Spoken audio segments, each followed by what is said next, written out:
Welcome back, everyone. Today we're going deep on a topic that's honestly kind of mind-blowing to me, at least. Oh, I know what you mean. It really makes you question everything you thought you knew about, well, reality. We're talking about the expectation effect. Right. The idea that what we believe can actually become a self-fulfilling prophecy. And we're not just talking about, like, thinking positive thoughts and hoping for the best. No, no, this goes way deeper than that. We're going to be drawing on a book by David Robson called, well, you guessed it, The Expectation Effect. It's a fantastic exploration of how our expectations shape our health, our relationships, our performance, even our perception of the world around us. So basically, our brains are creating their own realities. How does that even work? Well, it starts with the understanding that our brains are essentially prediction machines. Okay, prediction machines, like they're constantly trying to guess what's going to happen next. Exactly.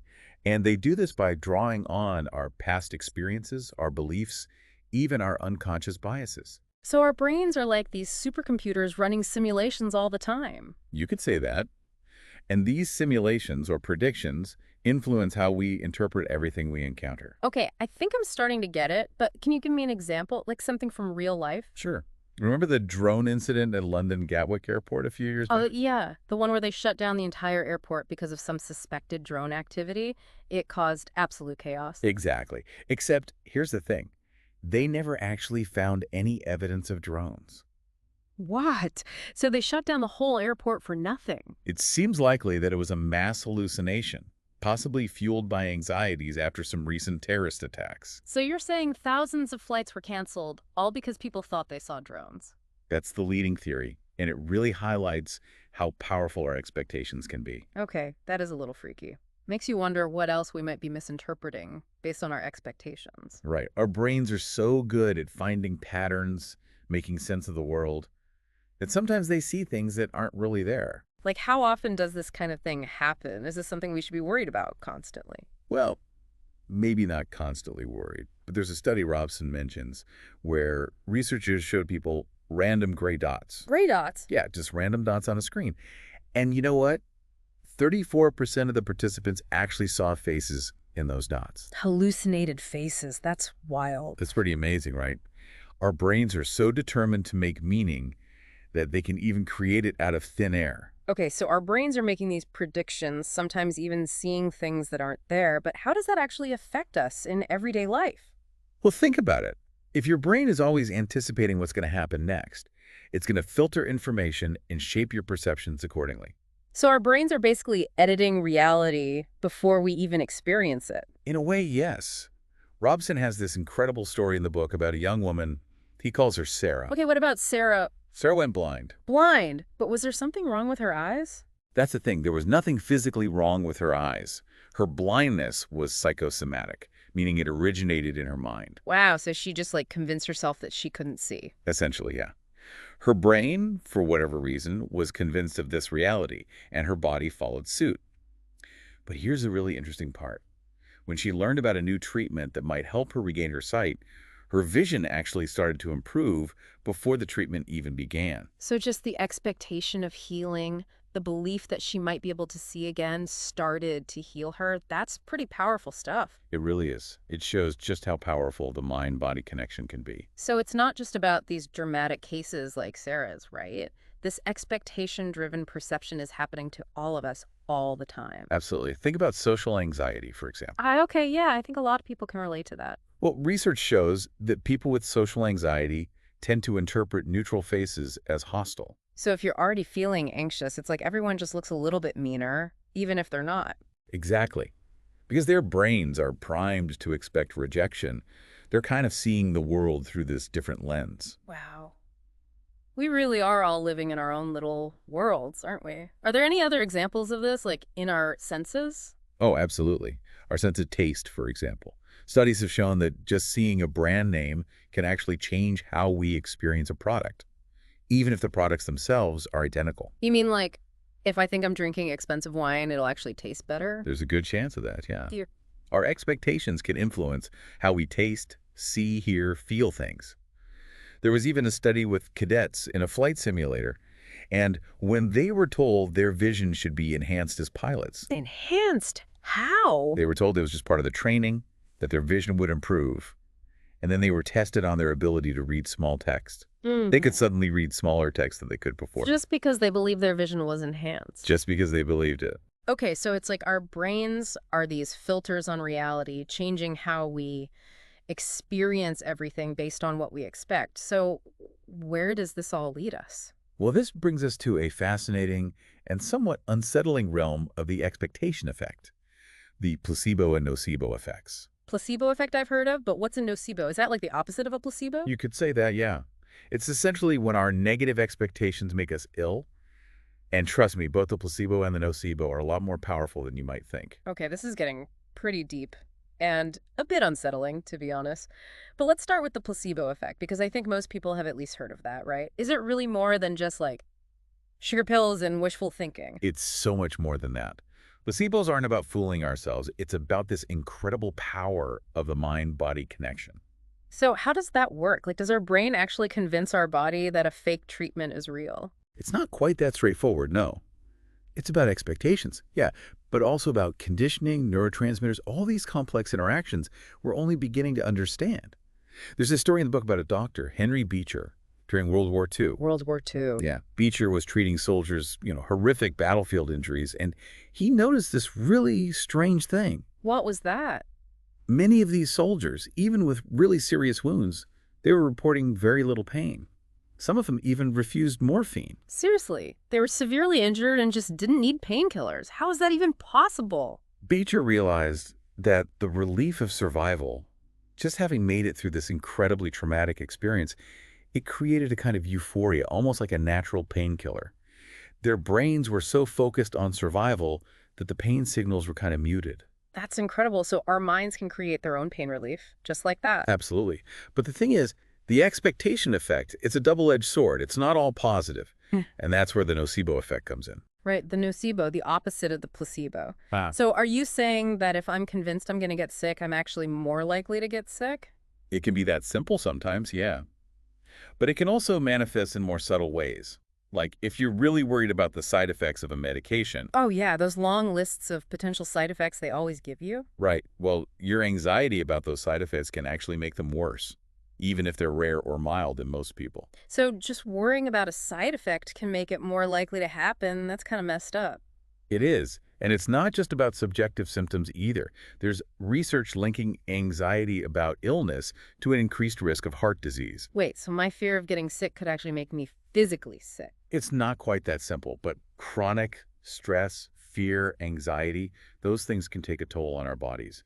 And the nocebo effect might be part of that equation. So this isn't just all in our heads. These nocebo effects, they can have real consequences. Exactly. And that's why it's so important to understand them and to learn how to combat them. Okay, I'm all ears. How do we protect ourselves from these negative expectations? Well, one of the most important things is to talk to your doctor. Really talk. Tell them about your fears, your anxieties, your concerns about any treatment. So being open and honest about how you feel? Exactly. Because when you understand the actual risks and benefits, it can help you manage those expectations. And it can also be helpful to keep a journal. Track your thoughts and feelings about your health. Like to identify those negative thought patterns. Right. Become aware of them so you can start to challenge them. Robson mentions this study where patients recovered faster from a skin allergy when their doctor was very confident and reassuring that the rash would clear up quickly. So the doctor's words, their demeanor, it actually influenced the healing process. It did.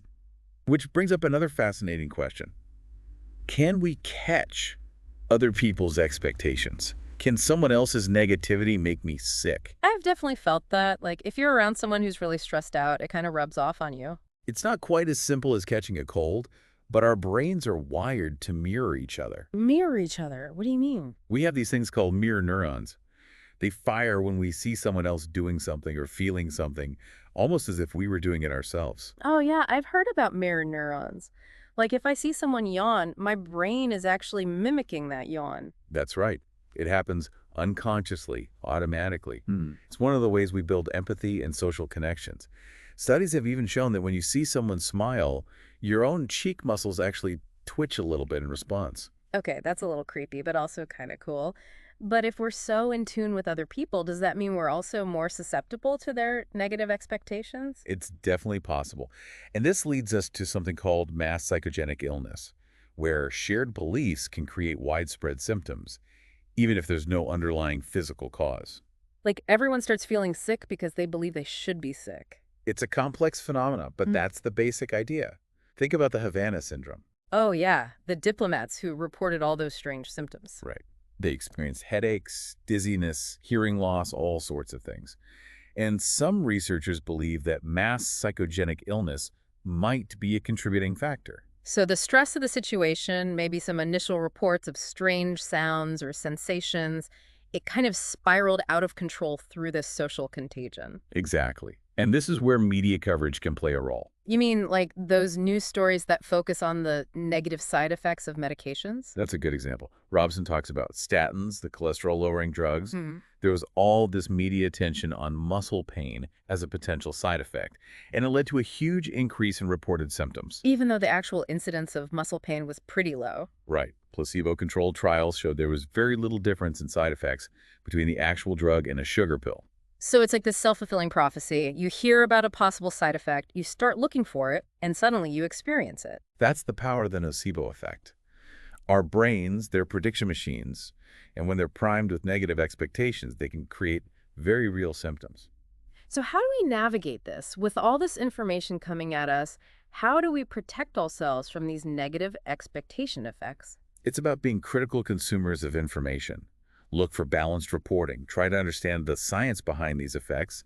And remember, our brains are wired to focus on potential threats. So the news often amplifies the negative. So it's not about ignoring risks, but about putting them in perspective, right? And Yeah. being aware of how our own expectations might be shaping our experience. Exactly. And the good news is, research suggests that just learning about the nocebo effect, understanding how it works, can actually make you less susceptible to it. So knowledge is power, even when it comes to managing our expectations. I like that. Okay, so we've talked about health, perception, even these kind of extreme cases of mass psychogenic illness. But this isn't just about illness, right? I know Robson talks about the expectation effect in other areas of life, like sports, diet, stress, aging. You're right. It seems her expectations can influence us in almost every aspect of life. It's pretty amazing, actually, how much our expectations can impact us. Take athletics, for example. Mm. Robson talks about this cyclist, Laurent Varenque. He got a placebo injection. A placebo, like he thought he was getting some kind of performance enhancer, but it was just saline. Yep. And he ended up achieving a personal best. Just because he believed it would work. Yeah. Wow, that's wild. It is. And it's not just an isolated case either. There was this study where they gave athletes a placebo and told them it was a performance-enhancing drug. And what happened? The athletes who believed they'd taken the drug, they actually ran faster. So you're telling me we all have these hidden reserves of athletic potential just waiting to be unlocked by the power of belief. Maybe not quite that simple, but there's definitely a strong mental component to athletic performance. And actually, there's some really interesting research coming out about fatigue. Fatigue, like getting tired? Isn't that just about your muscles getting tired? It's not just about muscle depletion. It turns out the brain plays a big role in how we experience fatigue. So it's like our minds are telling us we're tired before our bodies actually are. The brain is kind of like a sophisticated prediction machine, right? It's constantly assessing how far the body can be pushed without risking injury. So when it senses we're reaching our limit, it sends out those feelings of fatigue. Exactly. It's a way of protecting us, but it also means our perceived limits might not always be our actual limits. Interesting stuff. Okay, what about diet? I mean, surely our beliefs can't change how our bodies process calories. Well, a calorie might be a unit of energy, Yeah. but our beliefs about the food we eat can actually influence how we experience those calories. You mean like if I think I'm eating a really decadent high-calorie meal, they'll actually absorb more calories from it? It's not about the absorption so much, but about how full we feel and how our metabolism responds. Okay, I'm listening. There was a study where people drank a milkshake labeled indulgent, Indulgent, okay. and then they drank the exact same milkshake, but this time it was labeled sensible. So two identical milkshakes, just different labels. Right, and the people who drank the indulgent milkshake, they didn't feel as full and they got hungry again sooner. Even though it was the same amount of calories, that's crazy. It really shows the power of our expectations. And this is why mindful eating is so important. When we're distracted or stressed or just rushing through a meal, our brains don't fully register the experience. So we don't get those satiety signals. That makes a lot of sense. If you can slow down, savor each bite, really focus on the flavors and the textures, eat in a calm environment. It allows your brain to connect with your body's natural cues of fullness. I like that. Focus on the experience. Okay, so we've talked about how expectations can influence our physical experiences, but what about our emotional responses? Can we change how we react to stress just by changing our beliefs? Absolutely. We can't always control the things that happen to us, but we can control how we interpret them. Research shows that reframing stress as a challenge rather than a threat can actually improve our performance and reduce the negative impact on our well-being. So instead of thinking, oh my God, I can't handle this, you think, okay, this is an opportunity to learn and grow. Exactly. It's not just about positive self-talk either.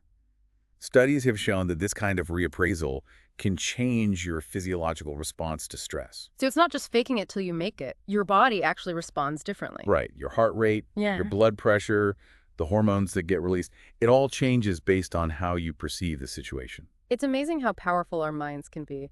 Okay, one last thing. I'm curious about aging. We're all getting older, but are you saying our beliefs about aging can actually affect how we age?